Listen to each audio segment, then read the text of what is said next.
Welcome to Connect4Life the Learning Channel.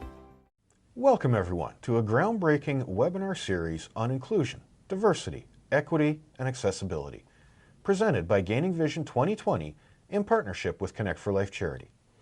I'm Sean Pickard, and we are excited to bring you this transformative series of sessions that explore the interconnected themes of inclusion, diversity, equity, and accessibility. Our mission is to create a platform that celebrates the uniqueness of individuals, promotes equitable practices, and ensures accessibility for all. Join us as we delve into thought-provoking conversations, exchange insights, and learn from experts in the field, all with the aim of fostering a more inclusive, diverse, and accessible society. Welcome to IDEA.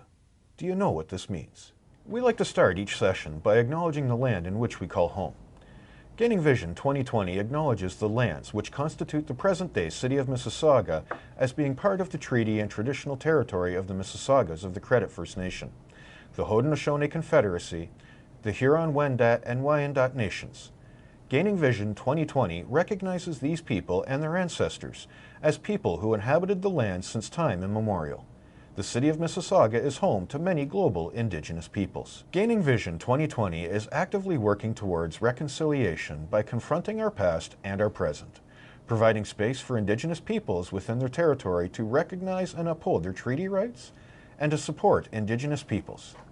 Gaining Vision 2020 formally recognizes the Anishinaabe origins of our name and continue to make Mississauga a safe space for all Indigenous peoples. Gerda Felix is a certified spiritual life coach and a certified spiritual self-mastery teacher. With over 10 years of experience, she has learned and continues to learn different coaching modalities. Gerda is also a distinguished Toastmaster. She has volunteered as a host to people of different ethnicities and facilitated workshops on diversity and inclusion.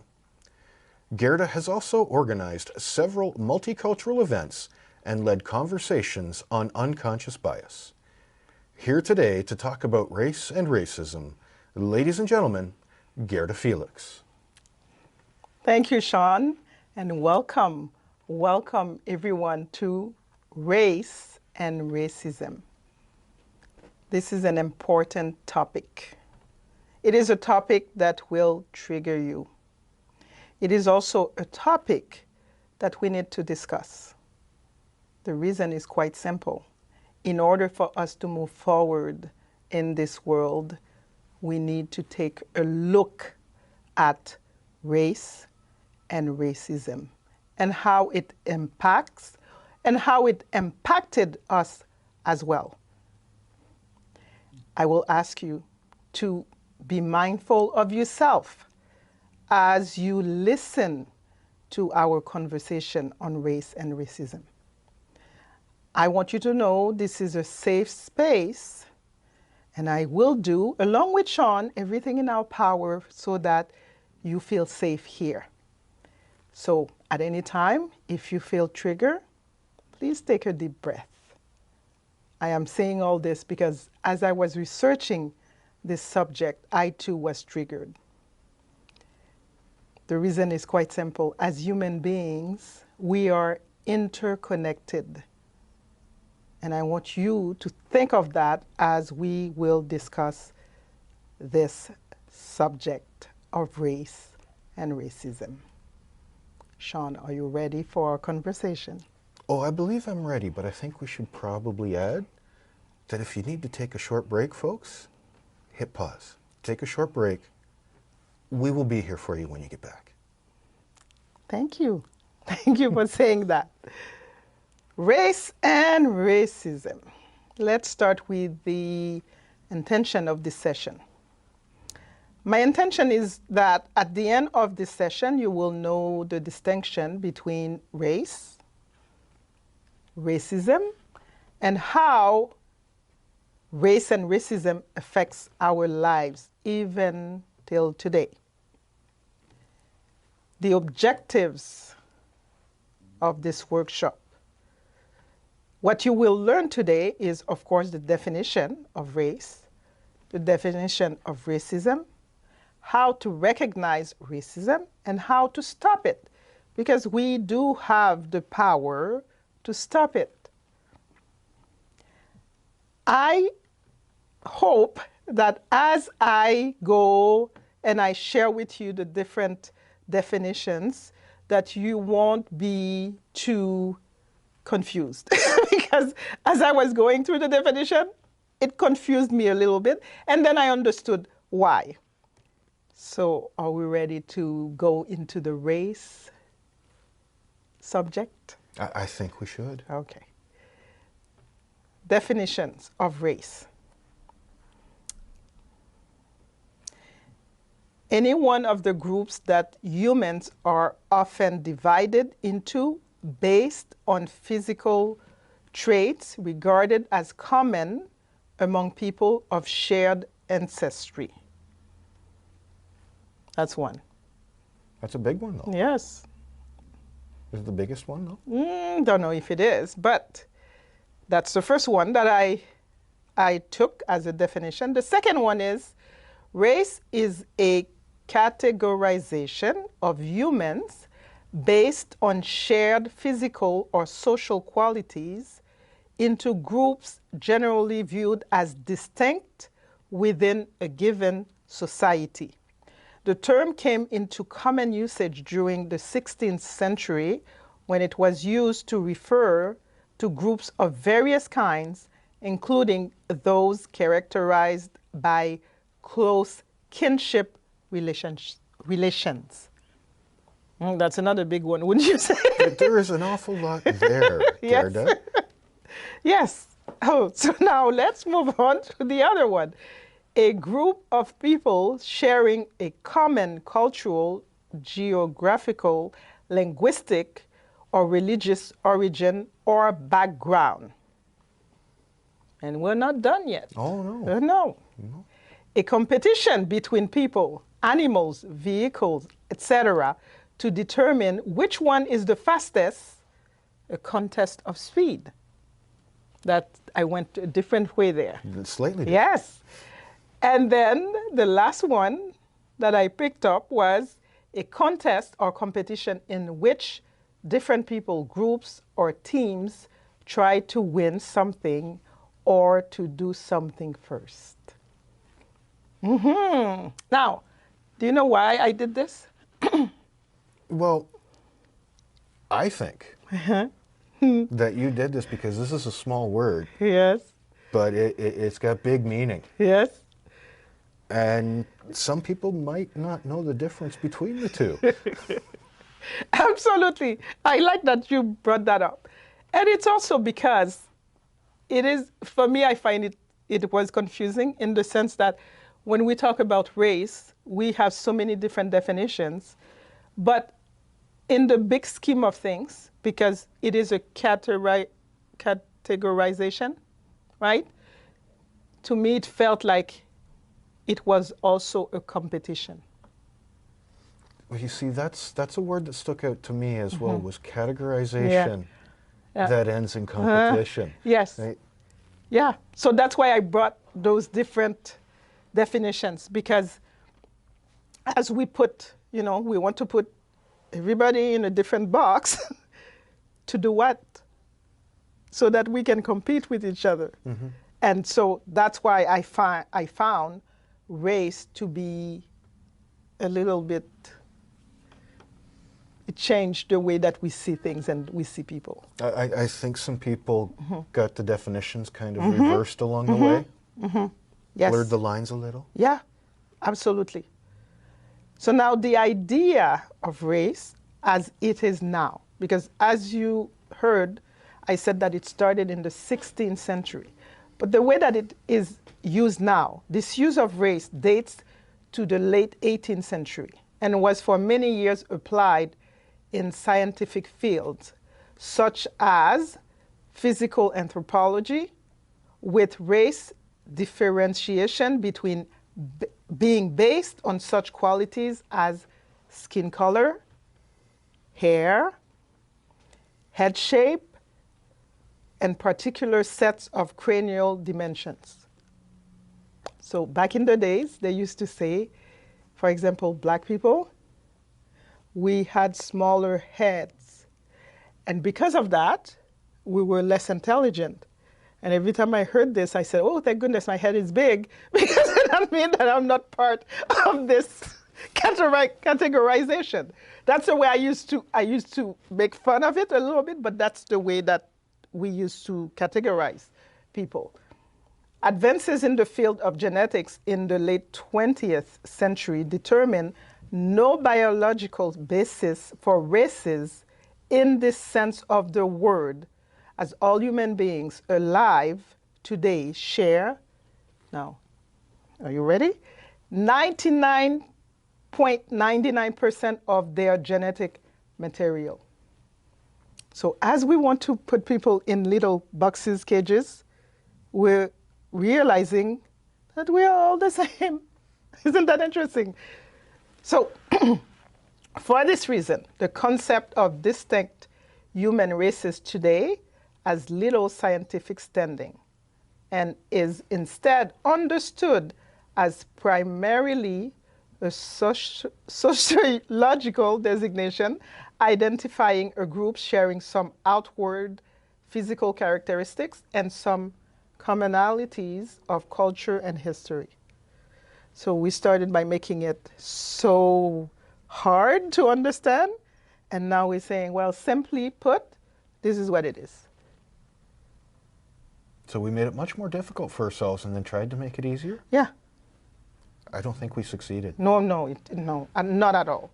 And so, having explained this, what would you say the definition of race is? I have to go back to the big words. It's a categorization of individuals. Absolutely. Absolutely. Instead of people, it's categories of people. Yeah. Yep. So now there are racial classifications.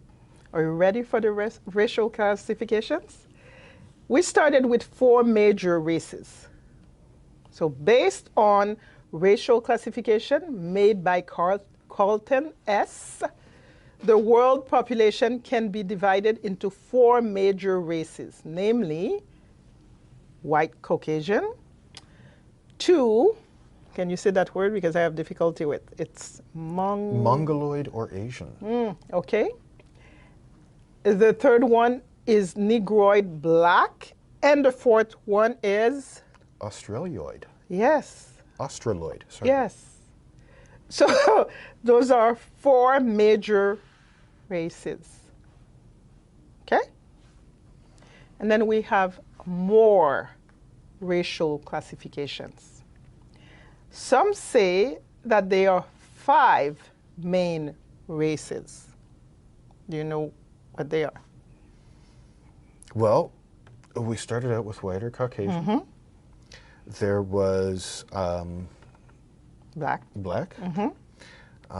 There was the that was I believe the indigenous peoples of Australia, and Asian. Yes. So we still have white, black, Asian, now Native Hawaiian or other Pacific Islander, and American Indian or Alaskan Native. So we've made it a little bit big. They've added 2 indigenous peoples there. Yes. And then after that we added even more. We brought it to 7. The most recent United States Census officially recognized 7 racial categories: white, black, Latino, Asian, Native American / Alaskan Native, and Native Hawaiian. And now we have as well as people of 2 or more races. Yes. But what are the name of those 2 people of 2 and more races?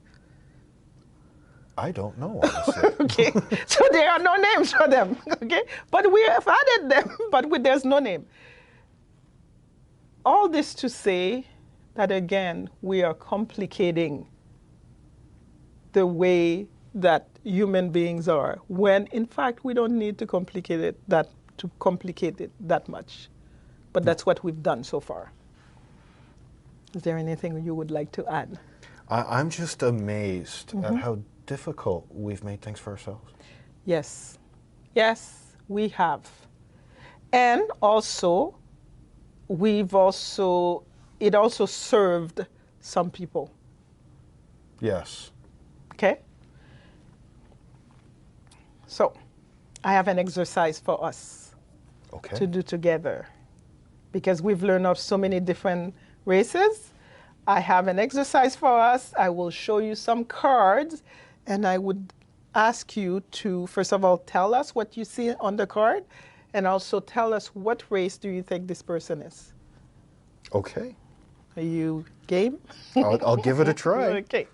So, the first one, this is the first card. And this is it. So I see a little boy with glasses. You're funny. Okay, say more. If I had to pick a nationality, so to speak, I believe that young lad would be in the Asian category. Okay. Asian from where? Oh, I'm not sure whether it's the Middle East or not, but Pakistan, India, somewhere around that region. Okay, thank you. Now I have another card. Just so you know, I'm not going to tell you who they are because... At this point in time, I'm guessing blind anyways for people I don't even know. Okay. That's the next card. It's a picture of a lady. Yeah, we do have a lady smiling. Okay. And I would say that that lady is probably, I'm going to go with a Spanish descent, so Latino, I believe it is. Okay. Anything else? That's what stands out of me. Is she black Latino or is she white Latino? Well, with a black and white picture, it's hard to tell. Okay. Let's go black Latino. Okay. Thank you. Another card. And this time, this is a picture of a man, an older man. That's the way I see him. Is that the way you see him?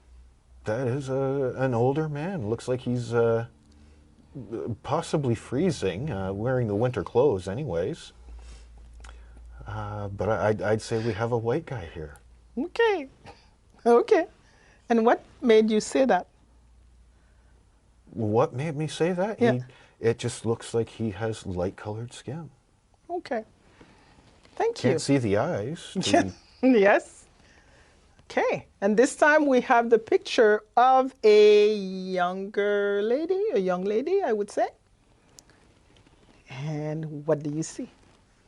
I see a young lady who I would say is probably from an indigenous peoples. So let's call American Indian, American Native. Wow. Or Native American, that's the proper way. Thank you. Interestingly, I did not see that in her. No? No, I thought perhaps she's Spanish. I don't know why, but I would not even have. No, that wouldn't what I would say about her. So, okay, the last one. Again, this is a picture of another lady. Yes, we have a lady, let's go with middle age, and I would say of Asian descent. Okay, anything else? All I'm picking up is a brick wall in the background. So she lives in a developed nation. Thank you. Gerda, if you're asking yourself, Gerda, why did you have this exercise? Well, for me, I do not really think that we can pinpoint where someone comes from when we see them. We cannot say, it's not definite that we can say, we can guess, but it's not definite that we can say, oh, this person, and especially now with the mix, there's a mix in different cultures and in different nationalities and in different races. It's not as easy to describe them and to know where they come from. I do have an easy description for all of them, though. They are human? They're Canadian. They're Canadian? Okay, we'll go with that. And that's my point.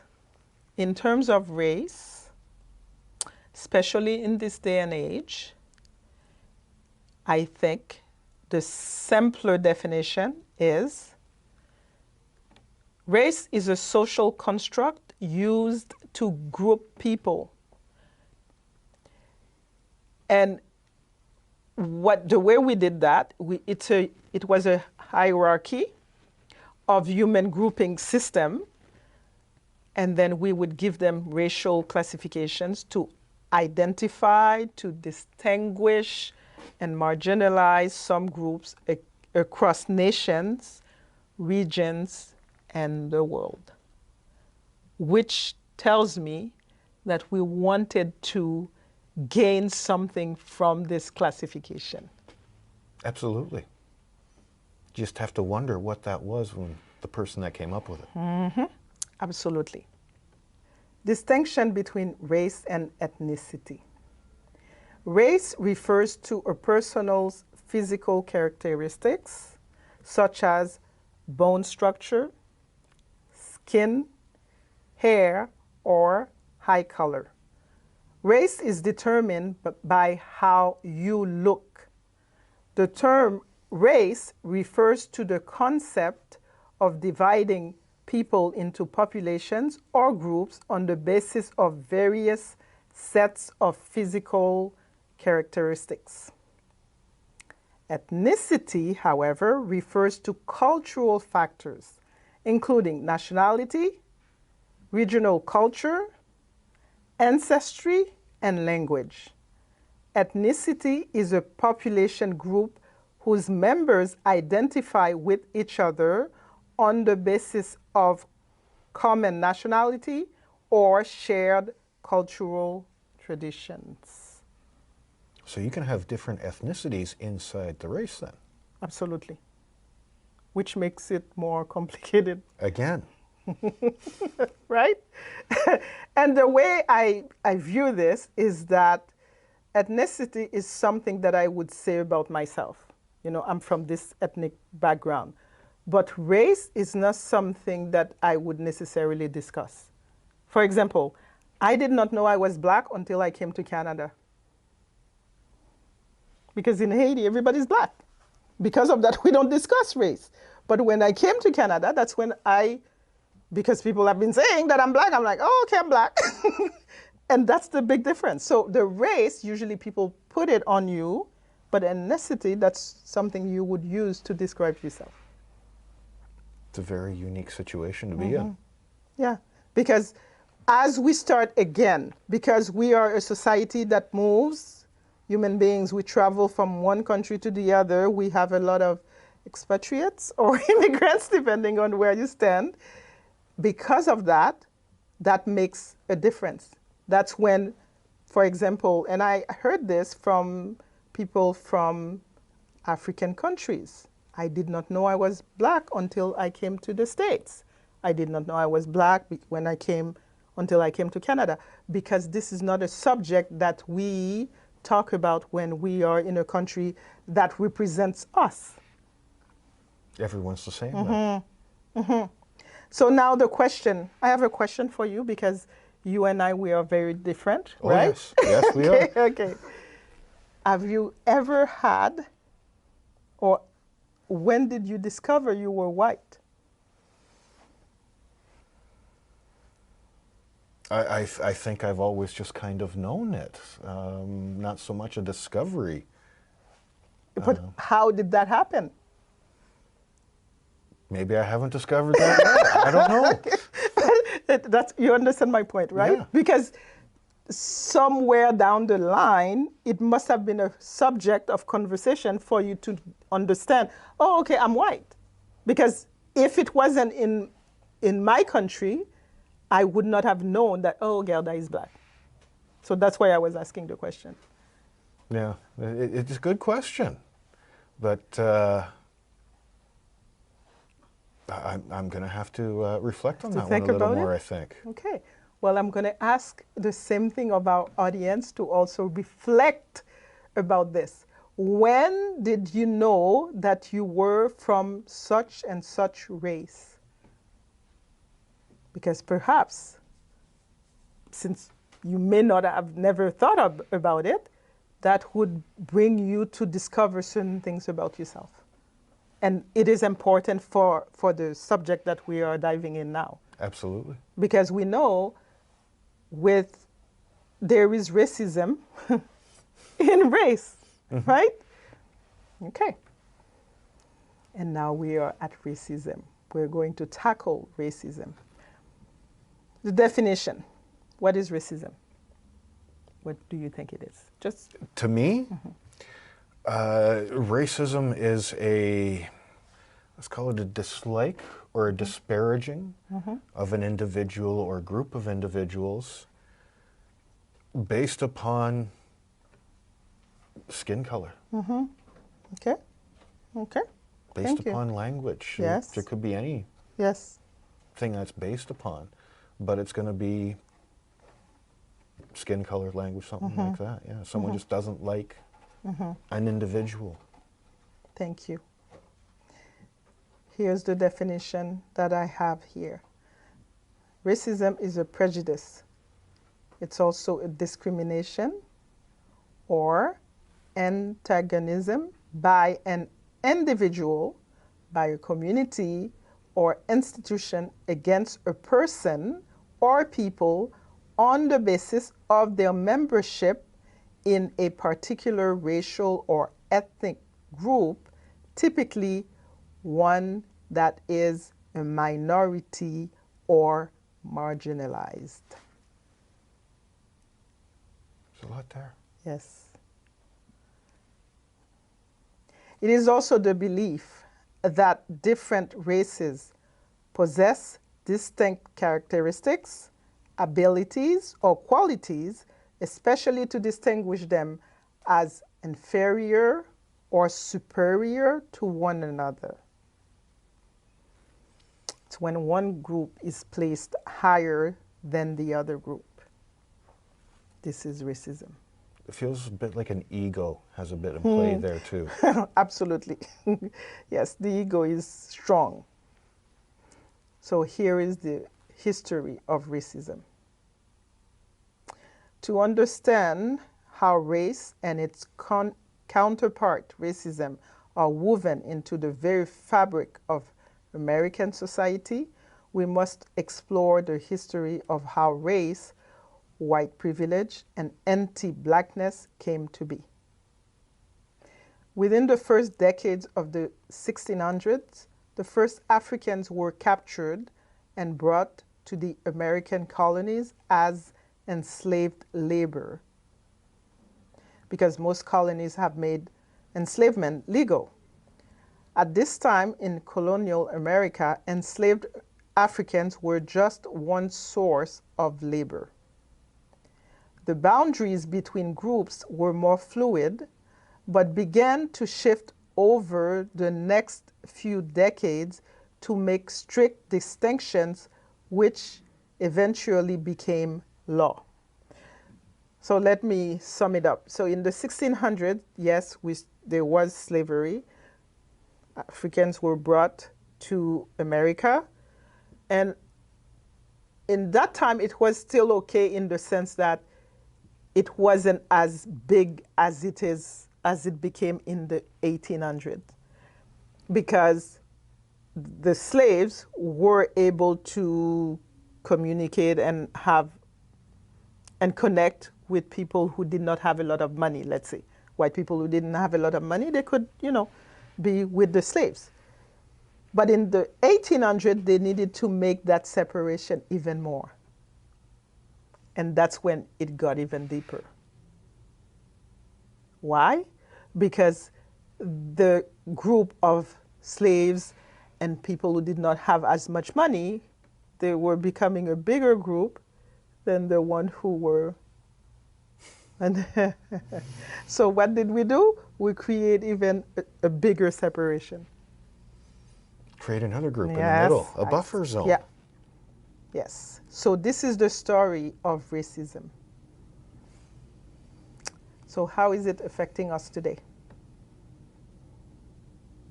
John Lewis said, the scars and stains of racism are still deeply embedded in the American society. I believe it's not only in the American society, it's basically, well, when we say American, we're not talking only about the States. It's everywhere. It's just that it has different degrees depending where you are. Absolutely. Yes. Yes. Okay, so how is this affecting us today? I was having a conversation a while back, maybe last year, with someone who is from the States, and the person was talking about her last name. And I remember the person saying, my last name, we have a lot of buildings with my last name. And the person is a black person, and I thought, oh, that means she's rich. That's what I thought. I thought, oh, she's rich. And then, so I continued. I didn't ask any question. I just continued to listen. She said, well, you know, what that means is that it's all slaves' names. And then suddenly I was hit with the pain that this person and other people like her, they have been given a slave name, and they have this reminder every day of their life of said name. That can actually have a really negative impact on an individual, I'm sure. Yes. So this is one way that racism is affecting us today. A constant reminder. Yes. Another time, I went to see the movie Selma. For those who don't know the movie Selma, it's about Martin Luther King Jr. At the time when he lived. And I went to see the movie Selma, and I went by myself, and I watched the movie. And it's only at the end of the movie, when the movie was done, I realized that I watched this movie on the edge of my seat. And that's when I realized, well, if I, who's not been through this at all, only sat for 2 hours watching what happened then, how would the people who have been in that experience feel to this day? What are the scars from those that lived it then? Yes. And that's when I realized how racism is still affecting us today. And it's everywhere. It's everywhere. Yes.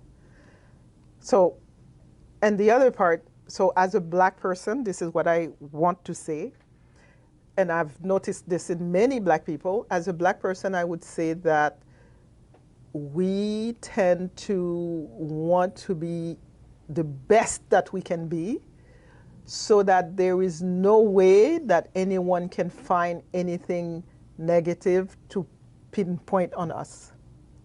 So because of that, a lot of times I hear people say, black people are so extra. And I say, in my mind, I'm thinking, well, that's why. It's because I don't want to give you a possibility for you to say, I've done something wrong. Although it's normal for anybody to do something wrong. But that's how heavy this is. That's how heavy this is. It's very heavy. Yes. Yes. So now I'm going to ask you, having heard all of this, how has this affected you? Oh, well, you see, I've got a bit of a unique story there. Okay, Gerda. go ahead. Let's look at a classic example of racism, which was World War II. And what happened in Canada during World War II, Japanese Canadians put in internment camps. The residential schools were in full force. But German officers had camps with buildings. The POW, they were POWs, but they've got solid roof over their head, great meals, and the only reason they're there is because they're German. So the white guys in the good buildings with good food, getting an education through the whole war, while Canadian citizens live in squalor, shall we say. Okay. Now, the reason that story touches on me is the buildings for one of those camps that the German officers lived in, they're still in the town that I grew up in. And I actually went to high school in those very buildings. So even though it was 40 years later, there were some pretty solid buildings that these folks had versus what others did. And that's not to mention the local population living on rations while these guys didn't. Absolutely. So I have a question. You used the word POWs. Prisoners of war. Thank you. So we are going to take a deep breath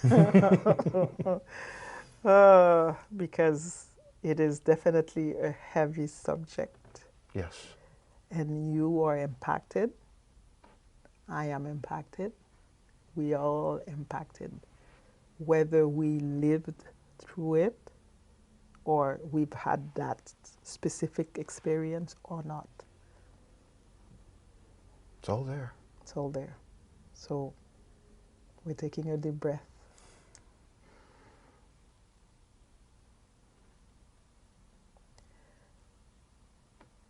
This is still affecting us today. And what I am asking is that there will be different stories that you will hear. And as you hear them, I am asking that you be not only mindful of yourself, but also not to feel shame in the sense that to put the guilt on you, because you were not there at that time. But it is important to recognize the pain that was done and to do what we can to move forward and be better. Because that's the only way we will be able to get rid of racism. It's the only way is to move forward and recognize we're all the same. Yes, absolutely. Absolutely. I just want to remind you that I did warn you in the beginning of this session that we were going to discuss something that is going to trigger us. And this brings me to the next subject, which is the same, but how is racism affecting us today?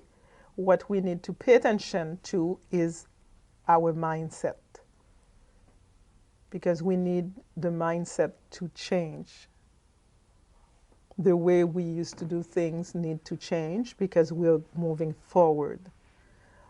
The judgment of one group over the other also needs to change. When we are interacting with one another, let's interact as equals instead of interacting as one person comes to save or one person comes to take or one person comes to give. No, let's interact as equals, because by interacting as equals, then we know there will be no judgment. We What hope. do you think? No, it's a step forward. A step, yes. A step. Absolutely. And the reason it's also affecting us today, it's because, you know, in the States, for example, there's no reparations. There's no taking Accountability and responsibility. Yes, over it. And a lot of times in many different cultures, when things have happened, there were or there has been some reparations and people taking accountability so that they can move forward. And I think that's what's missing, especially in the States. And it's not only the States because, we've had some, for example, here in Canada, we've had the schools. The right? residential schools, yes. Thank you. And I think we need to be accountable to what was done, and then so that we can start to bring peace into a very difficult situation. That's going to be a long process, though. It is. It is a long process. But the only way to do it is to start it. Exactly. Exactly. And that's the only way we, as human beings, we will be able to help one another moving forward. Because when something was done to you, and that's in general, whatever has been done to you, and you felt that you were wrong, and you were wrong, you, in a way, expecting the person who's done the wrong to come and say, I've done this, and I really apologize, and I'm really sorry for doing this to you. Because that shows that the person at least recognized that they've harmed you and wronged you, and now you can say, okay, I can forgive, okay, let's move on, and then we can move on. Because that has never happened, and to this day, we still have the proof. Mm-hmm. Everything's right there. Exactly. Yes, and that's why it's harder when we talk about race and racism. That's why it's harder for people to move. So what is needed to bring about a change? Well, open dialogue between different groups. Those types of workshops as we are doing now, because we need to, simply be open. Absolutely. Yes. Have the conversation, see where it goes. Exactly. And then we can move from there. When, for example, even in the different companies, I know there's a lot of talks about diversity and inclusion, and the companies now are putting, things in place in order to do it better. But when something has been put in place, it needs to be evaluated. Because you cannot just put something in place and say, check, and leave it like that. No, it needs to be evaluated in order for you to know, is it doing the job that you intended it to do? Because if not, it's not going to help us. Things better be moving in the right direction, or you need to change direction. And then to recognize that we are all human beings going through the same human experience. That's a tough one. It's a very tough one. It's a very tough one. And the other one is, we need a profound change of heart. The change comes from the heart. It's not so much, yes, we need the mindset, but this has to change. One can overrule the other at times. Yes. So how would you, for example, when I'm asking for a profound change of heart, how can you give some examples of how that could happen? A profound change of heart. Mm-hmm. Having a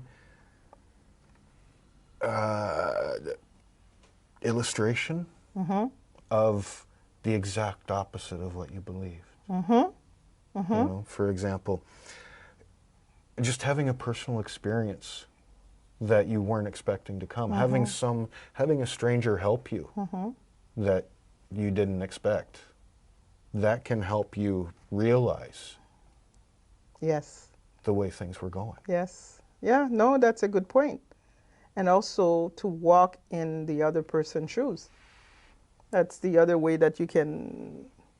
It's a very big one. Yeah, that's a very big one. There's a young man who he was doing a project, and I don't know if it was a school project, but the project was, I think he needed to be, he was going to be to put himself into a black person's shoes, okay, to do the experience as a black person. He was supposed to do that for 2 weeks. How long do you think he lasted? I'm going to go 2 days. Not even. Not even. Not even. And that's when he started to realize certain things, because he realized that the way that he used to be treated when he wasn't in his black person skin was very different than when he put that on. And he also recognized his privilege. Which right? is big, yeah. Which is big, yes. And because of that, that's how he started to change and do things in a very different way. So growth as a person. Yes. And I think that's what, I think those would be the exercises that people would need to do, whether we start in the school or we do it at work, but we need to do those types of exercise so that everybody understand this is the reality of someone that is very different than you.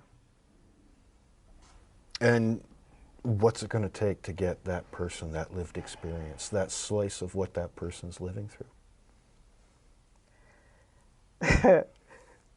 Well, it takes one person, one person to start it. It takes, whether it's a company, whether it's a school, whether it takes that for us to start to experience it. And by doing that, then we will be able to understand this is what other people have been going through. This is their experiences. Because if we have not experienced something, we tend to say, well, I don't really believe what you're saying, because I've had people say this, or we are just surprised. It's very true. We're just surprised. I had in 1997, I had somebody say to me, well, I don't want to be working with a black person. And everybody was surprised when I said that. Oh my gosh, I can't believe that somebody said to you. Well, he did say it. Yeah. So again, we have to be very mindful of that. This is a very interesting situation. Example of racial discrimination, prejudice, and biases. It happens all the time. Mm-hmm. Mm-hmm. What else? Well, we have stereotyping here that happens. Yes, give me an example. Oh, you can't do that because you're this. Mm-hmm. Mm-hmm. Now take this out and put whatever word you want in there. Mm-hmm. Yes, absolutely. Yeah. Or, we do that with everyone in a way. If someone is bigger, we imagine this person cannot do that. This person cannot dance because he's too big or she's too big. You're not supposed to be dancing or do the steps if you are too big. Mm-hmm. But the person is dancing, but the other person is thinking the person cannot. And we do that for everything. So yes, stereotyping.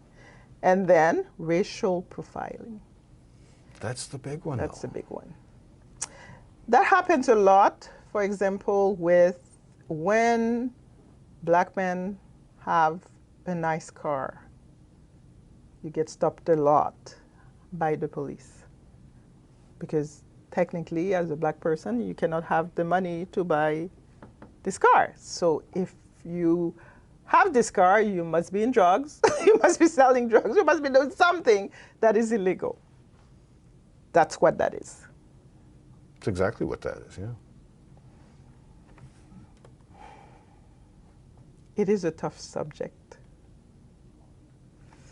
And I've said it over and over and over again.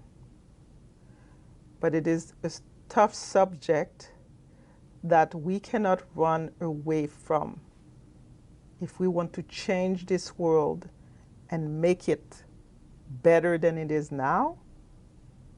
We have to face it, this subject of race and racism. Now, there's a quote that I thought it was brilliant, and this is from Ta-Nehisi Coates. He's the author of Between the World and Me. He's a well-known author. He says, the race is the child of racism, not the father. It's actually a profound way of looking at it, right? Yeah. I know I had to stop when I read this. I'm like, what? But race came before. How can it be? How can it be the child? It came before.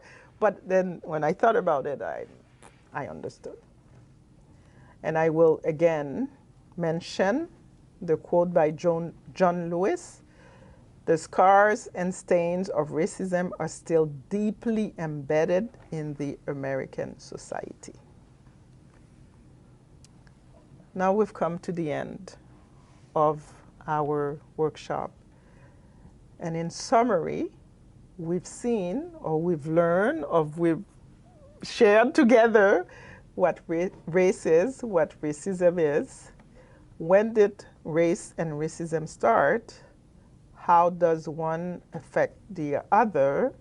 How to recognize racism and speak against it? And you know, all this reminds me of Martin Luther King's, remember? I remember. I don't know it word for word. No, me neither, but the speech that he gave about the dream that he had of the black children and the white children being together, and that we can move forward in this. This is what that reminded me of. And although we've seen, you know, it's not like we haven't seen. We've seen that dream. We have a glimpse of that dream. We've had moments of it. Yes. And we need more. We do. We do indeed. So I would like to also say that we have different, how do you call this? We have put together some references and also books that you can read in order for you to know more about this subject. And although, once again, it is a tough subject, but it is well worth it.